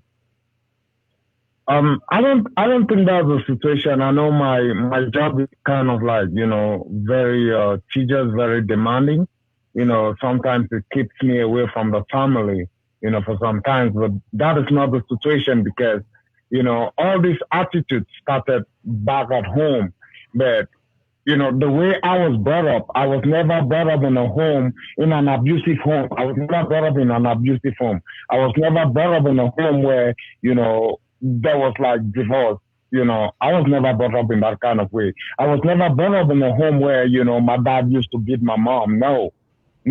I was brought up, and those are the steps that I'm following, the step of my father that I'm following, the step of my mom that I'm following. My mom is right here with me, and when I saw these signs back at home, I'm that kind of a person that I do believe in change. I do believe that people can change. But with my wife's situation, this has proved me wrong. Not everybody can change. Okay, your point has been taken. I will be hooking you up with my dear friend, Professor Julius Esunge. Yeah. And I can tell you, you think you've heard anything from this guy tonight? When you talk with him one-on-one, it's somebody I've known Julius for over 30 years. You see that head? It's loaded. Yeah. It's loaded. It's loaded. I can tell it's loaded. The professor needs to talk to both him and his wife. One of the purposes of the broadcast. Okay. So thank you. Did you have a last word, sir, before I let you go? Because we have callers on the line. What I want to say is, to listeners is that don't categorize on all men, I know some men are barbaric. I've seen it. I've seen what men can do. I've seen what men are doing here in the United States, especially some of us African men. Don't categorize every situation like that, because when you do that on social media, you raise anger on some men, men who are innocent of what is going on, men who are being molested by their wives, men who are being treated wrongly by their wives. You raise that anger in them and you can cause them to do something. Don't fully say, oh, men are like this. No, some men, it's the same thing. I'm not going to be like, oh, all the women are the same. No, all the women are not the same, because I have friends whose wives are treating them more better. So I'm not going to take a particular situation and I generalize it. Okay. So that's just what I want to say. And, I'll be very happy, to talk to the members of the panel, Absolutely. to I'll get keep some in touch hope with all for of the them. sake of my kid. They are Yes, people I have great respect for. That's why I brought them to this platform. All right? Thank you, sir. And, thank you, brother. Calling and appreciate your call. And I'm going to ask this question to all of you. Well, we're having lots of calls now. This is Chat Night Africa. Hello, how are you? Yeah, good afternoon. Good evening, Tiffany. This is Richardson for calling from Boston. You're calling from Boston, sir?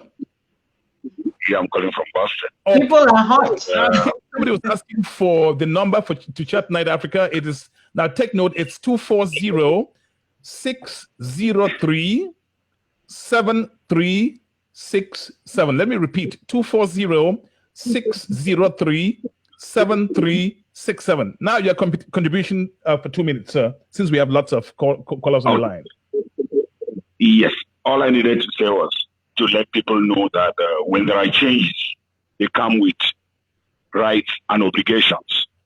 People seem to change and don't want others to change, which is the root cause of the problems. The very first problem that causes the discord in marriages is the American factor. And what is that American factor? The fact that the true self is never known between the spouses, especially in marriages contracted between people coming from here and people in middle. They don't seem to know the people. They never end up knowing the people. And when they get here, they get engulfed in all the rights attributed to them by the society, and they fail to know that those rights come with obligations. If we have rights and obligations and we evolve as a whole in our contractual relationship, because marriage is as such, I think we will limit the discord. Let me give the chance for others to talk also. Brilliant, sir. I'm going to throw the question back to the panel. Panelists, lots of people, say that, especially in Maryland here, they say you come to Maryland with your wife and husband, the marriage goes belly up. Let's forget Maryland. Does the American environment influence one way or the other marriages, especially African marriages? Professor Songe, I want you to take the floor first. Well, thank you so much. Let me start with just a metaphor, okay? So imagine that you have people going around in circles, right? And there is an inner circle, and the speed in that inner circle is 30 miles an hour. Move those people from that inner circle without any fair warning, without any fair preparation, and put them in the outer circle where the speed is 80 miles or 70 miles an hour. What you get is a major crash. So the environment in which we are, whether in America, whether in Cameroon, whether in Nigeria, the environments have a role to play. And that is why people have to be honest about, providing proper assessments of the context into which they are moving or the context into which they are going to operate. I don't want to go back too much to the last but one caller. But when you bring your wife, for instance, or a husband from a context, think of the context of 30 miles an hour, and they're coming expecting to have you at home, they're probably not aware that you'll be gone 4 or 5 days a week. They will not see you, and they're coming with a certain level of excitement about, okay, here is what marriage is going to look like. And they've not had a fair warning, they're not ready for what they're about to receive. And yes, it's understood that you're going to be out there to make a living to sustain the family. But these things need to be communicated. People don't necessarily have to agree, but we have to make sure that these things are clearly communicated. And of course, the rat race and the just unnecessary competition about material things, about status and things of the sort, introduce their own level of pressure. And that's exactly why people have to again remember, why are we in this? Are we in this show of cars packed, or we're in this to really have a life that is meaningful? So yes, the environment plays a part. This is Chat Night Africa. Apparently somebody is calling the number. If you have something to say, a question, you want to ask the panelists the question, the number is 240-603-7367. 7367. 240-603-7367. Lillian and Toyin, you hear a lot of men saying that, now whether you agree with them or not, this environment actually transforms women negatively. Do they have some reason? Okay, let me go first and then Toyin Sure. follow up, because there was another point that I wanted to bring to us, that this evening discussion, we need to also put into context. We are really in trouble, or we are in trouble. And our children that we are having here too are in trouble, because the young generation of first generation African children that are born here that are getting married to are in trouble. So we have to take this discussion seriously. Now, the environment, does it play a fact?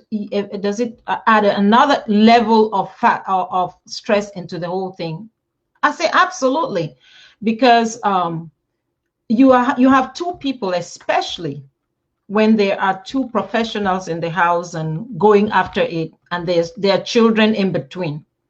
Now, the normal tendency, and from the natural point of view, the mother is the nurturer. That is who we are. Our role is the nurturer. And so the children are looking up to you, that mother, who at the same time is a professional as well, to be the caretaker in the house. And of course, dad also is contributing his part by being the provider. And women too are now providers. So you are running these two this rat race is going on, like Professor Senga just said, which is so true. The rat race is going on, and the children are caught up in the middle, and nobody is willing to slow down. So, but my advice is this: take a break. Assess the reason for which you got into this in the first place. What were the reasons that you got into this? America or no America? What were the reasons that you got into this in the first place? Establish those reasons, review those reasons. And if it means, like in my case, yes, sometimes, I tried the stay-at-home mom thing, and it about drove me crazy, because in my natural self, I am not designed like that. But because of the pressure that we both were facing, my husband has a job where it's not flexible. So we have to be understandable. I had to be in a profession that was flexible so as to be there for the kids. It's not me doing him a favor or him doing me a favor. No, it is me working for the good of our family. So you have to reassess the reason. It's not a competition mode. It's not anything. And I always advise young couples, don't look at it as if you're sacrificing who you are, because you are a mom, especially those of us who are moms. That is the highest honor you can have. You are a mom, and that job is super important. It is super important. Do not minimize it. Don't say to yourself, my career is on hold, his own is building, and here I am losing out. No, you are not losing out. You are a mom, and that is a very important role. So yes, Toyin, the question in other words, Lady Toyin Abiola, I've listened to a lot of African men who say, and very, very vehemently, that a lot of our women come here and they cease to be the African women that they were or they should be. And so they're neither that nor American women. In other words, there's some kind of hybrid. Is that true? One, have you had experiences like that? And could that be the root of a lot of the problems that African couples are facing in the diaspora? That's true. It's true. And the reason it's true is because it is natural.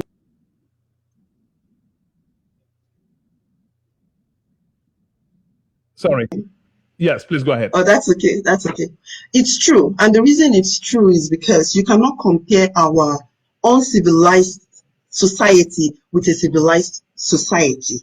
Do you understand what I'm trying to say? So we are living this traditional society into a modern society, and we want to live in the traditional way. It cannot work. It is obvious. And that is what a modern society exposes, the things that are too traditional that is not going to work. So if you want to remain in that traditional mental state, then remain in Africa. But if you're coming to a modern world, then you have to be flexible. You have to be flexible and work together with your partner. And I'm not saying that you should completely eradicate some of our traditional cultures that is very, very good. Hold on to that and discard what does not work so that you can have a great relationship.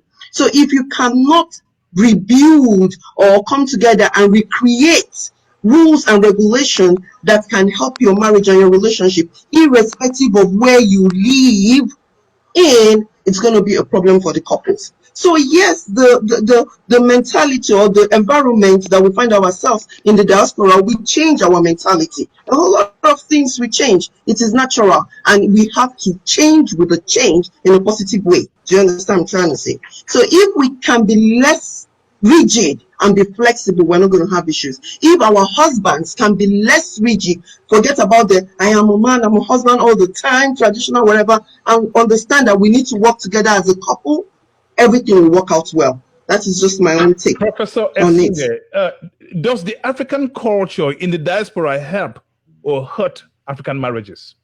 That's a beautiful question. And I think I've listened to the contributions of our dear sisters. I just want to note from a man's perspective that part of the challenge, and I know I will sound like a sellout to some of my brothers, our women are quick to adapt, a lot quicker than our men are. And, let's face it, that's part of the challenge. Okay, so we have a context in Africa where you have helps at home, right? So you are out there, you can be chatting with your friends and playing your card games, and when you come back in, there's food. And you're ready, you eat and you put your legs on a chair and you're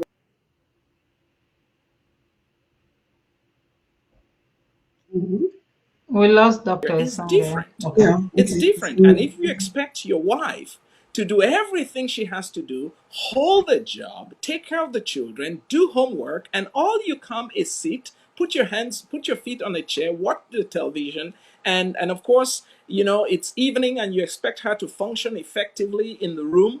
Sorry, it's not going to work.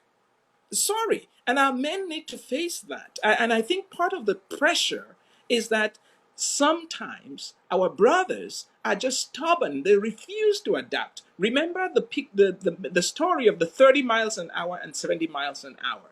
We have to understand the context in which we are. And then of course function within that context. Otherwise, regrettably, we get eaten up. Our sister, Mrs. Formanung, is exactly right. I've had to make choices because of the nature of my wife's job, including even when I teach and what time my classes are scheduled and so on, just to make sure that our family life is not threatened. Now, if I went in as a macho man and said, well, sorry, I must be doing this every day, every time, and I don't care, well, you may perhaps be getting an anonymous call from me. Our men need to learn to adapt. No, sorry, I don't mean it to be funny, but our men need to learn to adapt. Men say, who? A man like me to change diapers? A man like me to do dishes? Excuse me. So who is the person going to do it?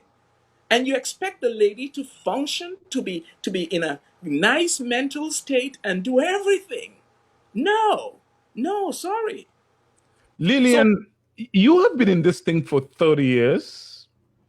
I'm going to come back to the statement. There must be things you're doing right. You have remained, I know where you are from, you're from Bali. You have remained 100% a Bali woman. Traditional. How have you navigated that? And modern at the same time. In a very challenging American environment. And I know your husband is a professor of engineering. He's shuttling between China and the United States. Sometimes it's hard to keep track of him. One day I call him Professor Warp. Sometimes maybe we have to put a travel ban on you to be able to find you where you are. So the point I'm making is, how have you been able to navigate, remain the Bali woman that you are? And I know you very well. Very important. Your traditions, you keep your traditions. How do you handle that with your husband to avoid conflicts, to be able to coexist and so smoothly for 30 years, you've got to look, listen, tell us where you go buy these tools from. Which Home Depot? Thank you for that. Thank you for that. For those comments. But this is, like I said, I don't know if luck has anything to do with it, or my mindset. I told myself, and I still tell myself every day, there is a reason. I know why I got into this, and I do an assessment of myself, an assessment of the relationship all the time. Now, and I make adjustments. And the simple answer to your question, Divine, is compromise. Compromise. It's never, I am a very strong opinionated person. I mean, a lot of people who know me from way back when did not even give me a chance that it could ever last. But I understand the word compromise. It is not always a winning thing. In a relationship, it doesn't always have to be I'm the winner. It is called compromise. And if you understand compromise, I'm telling you, you will go a long way. Yes, there are times that your values, you have to stick to what your values are. And if you start off from the beginning, and Dr. Julia said it so well, foundational. It is the basic foundation. You go back to the foundation. Why did I get in this in the first place? You go back to that foundation. If something is going wrong, you don't let it travel for 2, 3, 4, 5 years before you call the attention of your partner to it. It might be too late, because by the time it goes to 2, 3, 4, 5 years, that person has already developed their own resistance towards whatever change you were trying to bring. So as soon as something is not working right, sit down and have a conversation about what is not going right. Now, are they always going to listen to you? No, but you pick and choose your fights. You have mentioned the word compromise. Probably we'll round up on that note in terms of discussing why is it, Prof. Mrs. Toyin Abiola, that word compromise seems to not be in the lexicon of many Africans. What's wrong? Should I say what's wrong with us? I would say our foundation and upbringing. Go first. Yeah, our foundation and upbringing, for example. Sorry, do you want to go first? Yes, Toyin will go first. Okay, thank you. Yeah. Sorry. Our foundation and upbringing, just like our prof had been saying from the beginning. In my marriage, for example, I've been married for 11 years. By the grace of God, I let my husband lead. I let him take decisions. Yes, I'm very opinionated, and I have my own strong suits in the relationship too. But he is the head. You have to know that your husband is the head no matter what. And that is just, and it's not about tradition, it's not about Africa, it's about the word of God.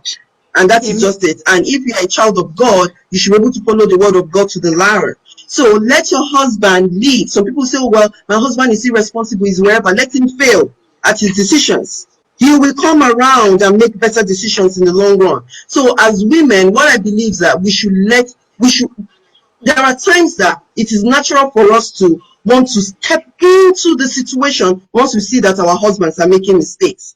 It's a natural reaction from every woman. But the thing is, we have to reduce our momentum, reduce that speed, and just say, you know what, babes, I love you so much, and I understand. You understand that this is not working for our relationship and it's not working for the family, but I trust you to lead us right. I trust you to lead us well. And back it up with prayers, back it up with fasting, back it up with your own humility. Women have to learn to be humble. That is one of the things I have realized over the years. We have to be humble and we have to let the men lead. So compromise as much as possible, but do it in a healthy way. Do you understand? Do it in a healthy way. That is just it. How she says she lets her husband lead. How do you let your husband lead without feeling small? That's, I think, the problem. We women lead all the time. You just have to know how to. Women have power, but we fight the wrong things. We have from the backyard. to fight the wrong things. We are engaging in the wrong wars. It is Yeah, that's true. the man in my family, he is the head of the household, period. That's right. All the Period. decisions, Period. all the decisions come through me, but he leads because you're fighting, you're trying to fight the wrong fight. If God wanted me to be the man, he would have made me one. But me being in my female position, who I am, the total female that I am, and I say this all the time to whoever wants to hear, if God were to bring me back again to this world, I would be a woman over and over and over again. We have all the power, we have everything we need to lead and to do everything we need to do. We are just fighting the wrong fight. So We is just it that, don't know when to how fight. do women fight the wrong fight? Give us some quick examples, practical examples. See, the truth of the matter is, if you sit back and think about it, the man will always do what you want. You just need to know how to make him do it and make him have the impression that he is the one doing it. He decided without being contentious. Why are you fighting the wrong fights? Why? Now, so you see, ladies, you see, viewers, why I said these heads on the platform here are loaded. Professor Julius Esunge is going to come on. Sit back. Okay. I'm going to ask you a Good. question now, Prof. How do you lead without? Let me tell you something. Leadership sometimes implies power, and power, they say, is like sweet wine. Taken too much, it leaves your stomach and climbs into your head. How do you lead without becoming a tyrant? That's a pertinent question. So the connection between power and leadership is actually a tenuous connection. Leadership in its proper form is all about inspiration. Unfortunately, people who do not understand leadership define it as the exercise of power. Hold Leadership on, is please. Hello, caller. Hello. Hello, can you hear me? Yes, I hear you 5 on 5. Okay. I just wanted to acknowledge what Lillian said about allowing the man to lead, because that is the part that is missing, especially in the U.S. Some women, I won't say all the women, some women are not allowing the man to lead. And the worst thing you can take from a man is respect. Once you take respect from a man, then you make him vulnerable to whatever you face. Absolutely. So you must not strip a man from his respect.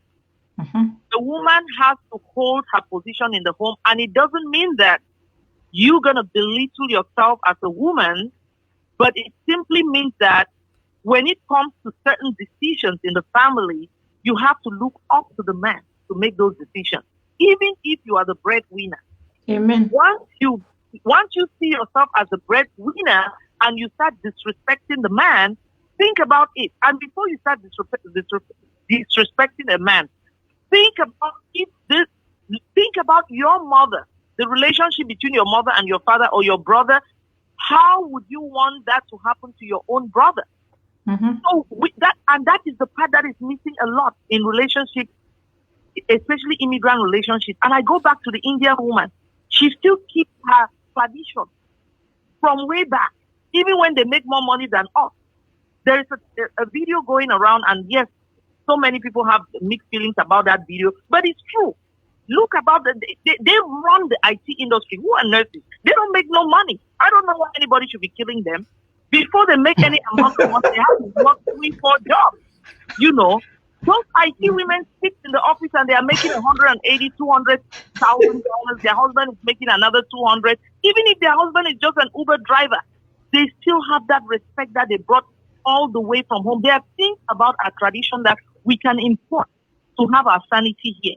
When you start deviating and trying to encroach on the American society, when you were born there, you grew up there, and you just step in here, then the woman is the actual driver in the family, even though the man is the head, because you can decide how things go. But there are times that you try and it fails. And when it happens, know how to move on. So I just wanted to acknowledge what Marley said. Thank you. Thank you so much. Thank Wow. you. You know what? I think we can write a book following this podcast today. And Professor Sonia is going to lead the effort. It's amazing. And I'm just, I feel so blessed I'm listening to you people, because you see, in journalism, we don't know too much, but we learn every day from the people we interview. I can say that I've learned so much from Mrs. Sotoyin Abiola, from Professor Julius Esunge, from Mrs. Lillian Fomuno. Lillian, now I know why you're in marriage for 30 years. Now I know it. I stay very Bali. And you stay very Bali. I stay very Bali. Now, in the absence of any other call, I'm going to give it about 10 minutes to see if there are any other calls coming in. 240-603-7367, 240-603-7367. I'm going to give room for a few more calls. If not, we're going to have to wrap up. While we're doing that, Prof, let me start with you. Is there something you would like to communicate to the public within the framework of this discussion that you feel that we left out? Well, 2 minutes. I like to think of marriage as a triangle. Okay, I like to think of marriage as a triangle. So permit me attempt an illustration. Here are the two individuals who are trying to make their marriage work, and they're coming from different backgrounds, different training, different experiences, different environments, and they are this much apart. Now, what is missing often is that when they try to pull close to each other, there are forces, community forces, background forces, environmental forces that push against their coming together, greed and all kinds of things. So, but like any triangle, what we're looking at here is just the base. Let's introduce a third corner right here at the top, and we have it there. And instead of focusing on trying to go close here, my encouragement always to couples is focus on that third piece at the top of the triangle. That third piece is Almighty God. Marriage is His idea.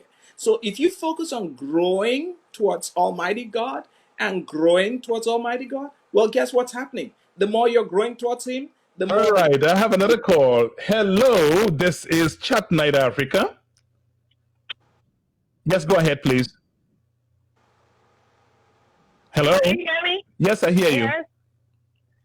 And the one last thing that I want to contribute to before you round up. Yes, please. And again, to the woman, I'm a woman, but I'm not trying to be bashing at women, but know your battles. Women fight and go to in-laws, encroach and fight. Know your battles. When you come into a partnership in a relationship, before you accept that relationship, know that you are, even in this American culture, know you are marrying the whole family, depending on where that person comes from. Know that not everybody is going to endorse you. Some people will like you, some people will hate you. Sometimes, as a woman, keep your mouth shut. Less is more. Choose your words wisely. You have no right to be putting up, any little thing that in-laws want to do, you pick up on it. Sometimes people will come to their senses when you just sit back and let them make a fool of themselves. But when you put your hands and you go into fist fighting, not physically, but feel like you're in a battlefield to crush your in-laws, sometimes that is where the downfall comes. Because you don't know what journey that man has gone through before he came into that relationship. So you are not there to make him love you and hate his family. You are there to be the commander of peace in that family. Even calling and telling you, I walked out of my relationship, but my in-laws, they don't play with me. They still bow down when I pass. And I still respect them because I never put up a fight with anybody. The whole idea of in-laws or the in-laws factor is a very major factor in our African relationships, and that has resulted to so many marriages failing. That's a whole topic by itself. Understand that in-law terrain before you walk into it, before you go quarreling with somebody's mom, somebody's sister. So sometimes ignore and just pretend, and people will come to their senses. When you talk, or somebody talks, and you never answer, trust me, they will shape up. And that's just one thing I wanted to add. Now, you know what I want to give you this evening before you go? All right, listen.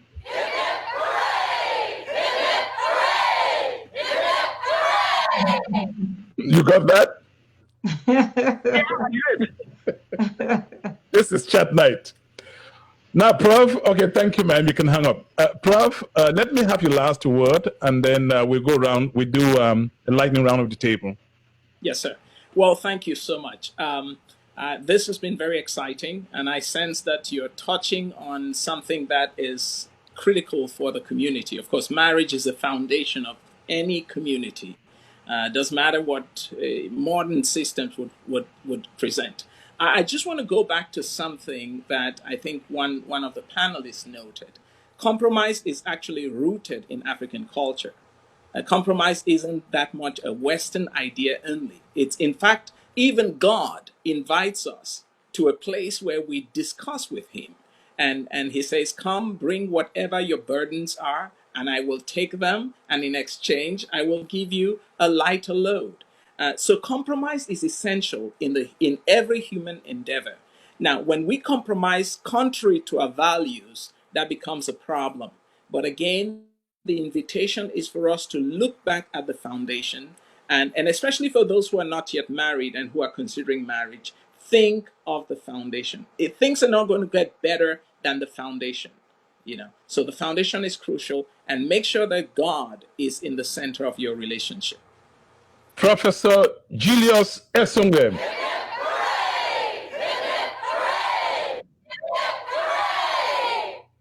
Now I'm going to listen to the woman, the Bali woman. She's been in this thing for 30 years. Mama Lillian, yes. What's your last word today at Chat Night Africa? First of all, just to say thank you. The subject matter is extremely, extremely important. And also a shout out to all the mothers of boys who are first generation Africans. Now, these boys, these mothers of boys, we have complaints about their dads, how they were raised back home by our African mothers, and how they have come into the American society and are conflicted with all these other different values that they meet. So I am going to, this is a plea and a shout out to all the African mothers of boys. Raise your sons the way you would have loved your husband to be, so that when they meet another woman's daughter, they are not a repeat of who their fathers are. That's Mrs. Lillian Fomunum.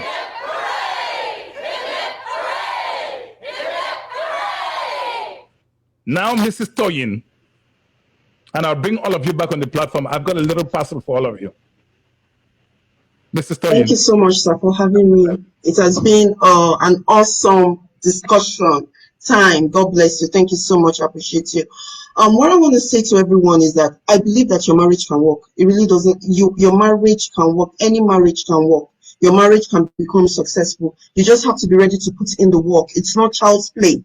A lot of people want it on a platter of gold. A lot of people believe that marriage certificates automatically makes their marriage work. No, you have to put in the work. You have to put your back to it, and you have to make sure that you understand that you have behaviors and characters inside of you that will not help your relationship. So get rid of those behaviors. Get rid of those characters. Listen to your partner's complaints.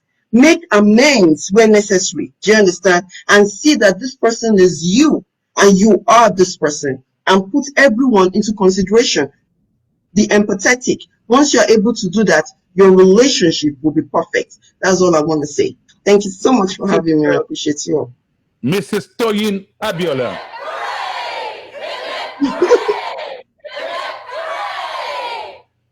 If I got something from Mrs. Abiola, she is saying, you cannot reap where you did not sow. If you're going to hope to go to the farm one day and harvest corn, you have to have been there to plant. This is an empty basket. What you get from it depends on what you put in. You can't write a check on an account where you didn't save money. Well, that's how we wrap up this edition of the broadcast. I promised you something. I was born in a village called Bali, and you can understand that if you visited me in my home in Bali, my mom, or what you get from our household would be fufu corn and some vegetables and probably some smoked fish. Now that we are in the United States, this is what you get.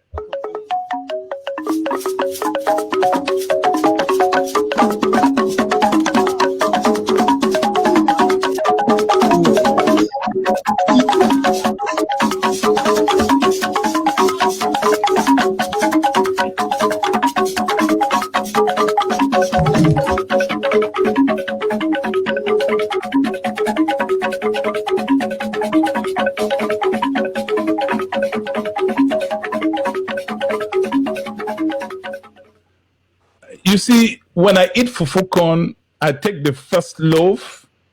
It's not enough, especially if the soup is good. I want loaf number 2. I hope medical doctors are not listening to me now to start talking about calories. Let's get a second loaf. Oh, yeah, why? Oh, yeah, why? Oh, yeah, why? Samba chumo, loma mufula. Samba chumo, loma nyona. Bunjunji yuma, mbuya bajawa. Bunjun yuma, mbuya bajawa.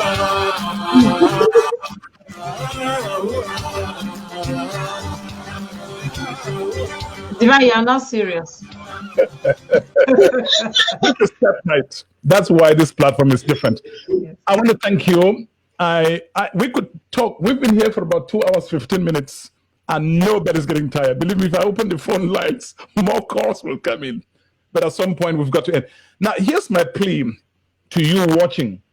If you know somebody where you are in the world, making a difference, putting smiles in the faces of people, of other people, especially those who have no way of paying back, let us know at Chat Night Africa.